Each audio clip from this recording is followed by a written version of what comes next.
All right, Brett Okamoto here with UFC lightweight Dustin Poirier, who is, I believe, accepting an award tonight at the UFC Hall of Fame. Yeah, that's right. Tell us a little bit about it. What's going on here? It's the Forrest Griffin Community Award. They're just recognizing the work me and my wife and our board members have done with the foundation over the past few years.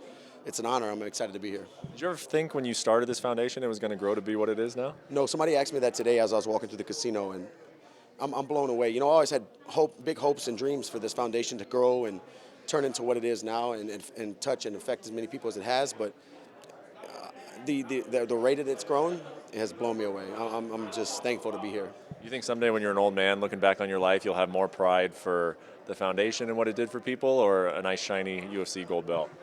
Well, I'm definitely going to put a strap in the cabinet for sure. But I think the stuff me and my wife and the foundation are doing transcends fighting. It's something that affects people all over the world, and in a way that, you know, it's hard to explain. I think that's bigger than fighting. So you mentioned you're going to put a strap in the what'd you say, a display case or something? The cabinet, but it'll be a little bit better than that. Yeah. So is this fight official? You fighting Charles Oliveira in December? Not official, but there's a good chance. What's holding it up? Nothing really. A few contractual things we were ironing out, but this fight's happening. Timeline, was this what you wanted? Did you want to get this out of the way before the end of the year? You know, I like to stay busy. The past few years, I've only fought twice. Getting 3 in this year and 3 big ones is great. I want to continue to do that and put on big fights. So, you know, I'm healthy, I feel good, and I have plenty of time to prepare for this fight. So I think it's perfect timing. Yeah, in terms of preparation, are you in Louisiana right now, or have you been in Florida?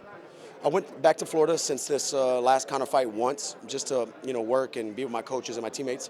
But I've been working in Louisiana.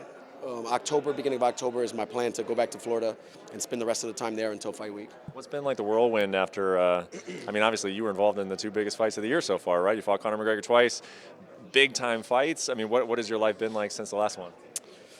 You know, it's been crazy. I've been so busy, a lot of opportunities business-wise, a lot of people reaching out.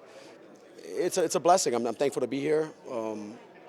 But honestly, after the second Conor fight in January, that's when things I felt really started changing and more people reaching out and more opportunity, and everybody wanted something from me, and just kind of riding the wave, man. How about that Conor fan base? How was it like dealing with them after especially with the way the fight ended? What's that been like? How was it like? How is it like? They don't go away.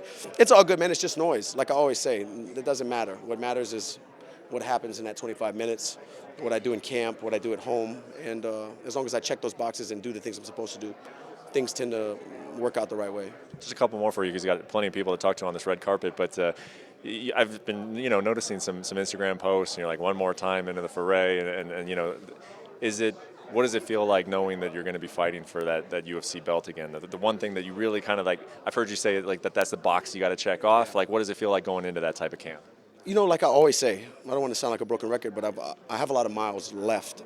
I have a lot of tread left on the tires, and I still feel really good. I'm still relatively young, you know, I'm 32 years old, but I've been fighting a long time, and the goal when I first ever put on a pair of gloves was to be the world champion. It wasn't to make money, it wasn't to make a name for myself, it was to be the best. And to get a second opportunity to make that a possibility, raise the belt up and be the champion of the world, it's very important to me. You know, it's not about money, it's not about getting the biggest fights, it's about being the world champion and being the best at something. And I don't take that lightly, and that's my goal, man. I really want to do that. But like you said, one more time, one to the fray, and this is battle. So I always have that mindset going in there. You know, every fight could be my last. Not that I want to retire or anything like that, but you never know. Life's crazy. I'm fortunate I get to do what I love to do every day and get in these guys and fight with the best guys in the world on a world stage. But I take it one fight at a time, one day at a time, and I'm looking forward to winning that belt. Well, I know you don't like to speculate, man, so if you don't have an answer for me, that's fine. But your best guess, let's say you win the title, you've done everything you ever wanted in your career. What do you think 2022 looks like for you? I mean, you can have title defenses, you can have Nate Diaz probably, you can have Conor McGregor. Like, it'll be up to you. What do you think that year would look like if you do win the belt in December? I'm the kind of guy that doesn't like to look forward, because the championship fight has to happen before any of those opportunities, any of those possibilities are even real. You know, those are just thoughts and hopes and maybes. The only thing real is now, title fight, and I put myself in a good position. So we'll see. But there's a lot of opportunity out there. I appreciate it, man. Enjoy this night. It's pretty special. And we'll see you in December, hopefully. I'm nervous, man.